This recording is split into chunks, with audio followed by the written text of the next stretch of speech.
Checking. Checking. Coughs are out of the way. Okay, all the coughs that I have from my cold are totally out of the way just now. That means you won't suffer from another one. So this is a crazy commentary from your friend and brother. That's right. I am your brother, whether or not you like it or not. On what am I talking about? Absolutely nothing. Absolutely nothing. I'm not talking about anything. No, but I'm bringing you a really cool commentary. I just downloaded sc2rep.com. This battle was played within the past 24 hours, so it should be the 1.1.3 patch. And we're just waiting while the engine loads it up, and here we go. The battle commences. On Zelnaga Caverns, we have Dimaga, the one and only famous Zerg player, who is going to be facing off against Satiini, a Terran beast, no doubt, because he's playing Dimaga. And this is going to be a 10-minute and 44-second game, just in case you hadn't noticed. And I do want to mention that I am the worst caster alive. So I suggest you close this right now and go check out someone like Husky or HD who do this for a living. I'm doing this for my own amusement. No, I'm really just chill, relax, have a good time. This is gonna be, we're gonna get through this. It's gonna be good. So I am practicing looking at the mini map, which means that I can see an overlord scouting, moving to the base of Satiini. And this SCV is going to see this overlord. But you know, on this map, it's you know where your opponent has spawned because it's a 2-player map. What I'm interested to see right now, and you should be too, obviously, is whether or not Dimaga, is this drone going out for a 14 or a 15 hatch, and then will there be a 14 pool? Looks like 300 minerals for Dimaga, and he does. He takes the fast hatchery. Now I think that's probably okay. It's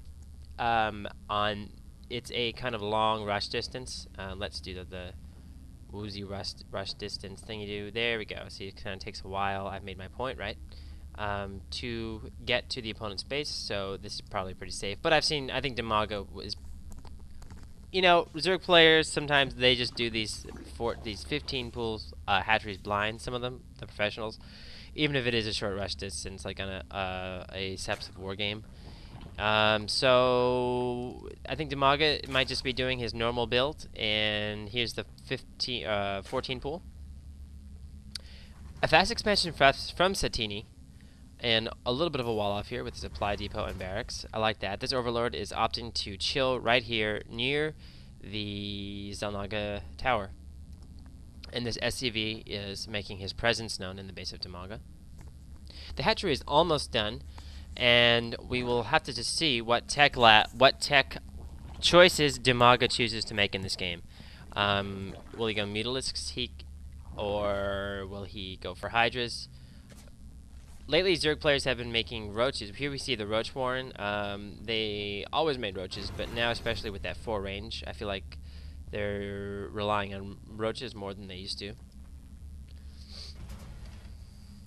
And the Zelnaga tower is now, there's a big stake in the ground at this Zelnaga tower by this SCV. But we have 2 Zerglings coming down, and will they take out the SCV? The SCV is running away, and it will probably pop.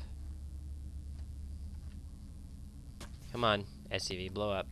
And meanwhile, another Zergling going down to scout the base of Satiini. Dimaga will see the expansion. He has not yet, and boom, you can look at the mini-map. He just sees the expansion, and what will he do? Will he harass an SCV? Yeah, these SCVs are vulnerable. The Zergling is being attacked by the SCVs, and it may just die. Nope, the Zergling is escaping with his life. Second Zergling on the way. This area, I feel like, is very vulnerable here. And let's go back to the everyone cam. We see a bunker being placed down. So this area here is the most vulnerable for Satiini right now. Let's go back into the base of Dimaga while that little skirmish is going on. And we see a metabolic boost. I wouldn't call this a fast Zergling speed. because the Roach Warren did come up first. Dimaga opting to just stay on 1 gas. That'll give him a lot of minerals, and so he can expand a 3rd time, build more queens, build lots of drones and macro up, and so we'll just see what happens there. The APM, I've been on the APM pet tab. Let's go to the production tab and see. Dimaga is making 4 roaches right now. Meanwhile, we have Hellion Pre-Igniter on the way, and a second factory going down, it looks like, for Satiini. Factory play is good. Will he commit to this Hellion harass, or will he just go out with 1 Hellion? I'd say that if he's investing in the Pre-Igniter, oops, sorry about that, he will build a ton of Hellions in this game, just a guess.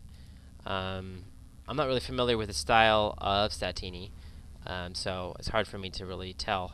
And so this is a scary looking push right now of Zerglings and Roaches, and I don't think that 3 Hellions can withstand this, but these Zerglings might get roasted. No, and the Pre-Igniter's not done yet, so that was kind of a waste right there. And okay, looks like these SCVs are running away. This bunker is under attack, but these roaches are not being punished for their evil aggression, and a bunker going down in the middle of the mineral line. Very odd. You don't see that quite often, and I think that the bunker over here was just the wrong placement. The Marines were here instead of here. That was the most vulnerable place, and now these roaches are making mincemeat of this expansion. And if we look at the time, 10:44, I think that tells us that this game is going to end, and I really think that the only reason this happened was because there was a bunker here and a bunker here, but there were no units in this bunker, and these units were just chilling out here. And so, yeah, this was his most vulnerable place. This is where they were going to attack, and I just wonder what would have happened if the bunker was here with units in it. And a tank coming up trying to do something, but there are, look at the placement of units around the map, the Overlord placement just everywhere from Dimaga. He truly is exceptional. This command center lifting off, but where will it go? These Hellions are going to try and do something, some counter harass, but will get intercepted by the Roaches. Their 4 range definitely coming into play here, and I think that just what this game came down to was Satiini's very late game Hellion harass push with Infernal Pre-Igniter was just a little bit too late, because Dimaga, he fast expanded and then tried to get the tech and then do Hellion harass. If he had gone for the Hellion harassment first, 3rd going down for Dimaga, then maybe he could have done some more harassment.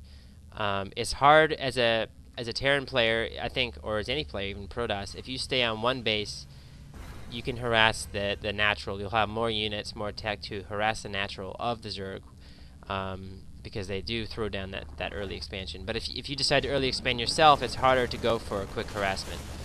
And Dimaga just had too many units, and I don't think that these bunkers can hold. This 1 tank, no siege mode, is not going to be able to kill these Zerglings. So maybe if Satiini had, instead of opted to go for a quick Hellion harassment with Infernal Pre-Igniter, he could have said, well, okay, I've taken a fast expansion along with the Dimaga. I'm going to defend my base, but get siege tanks out sooner.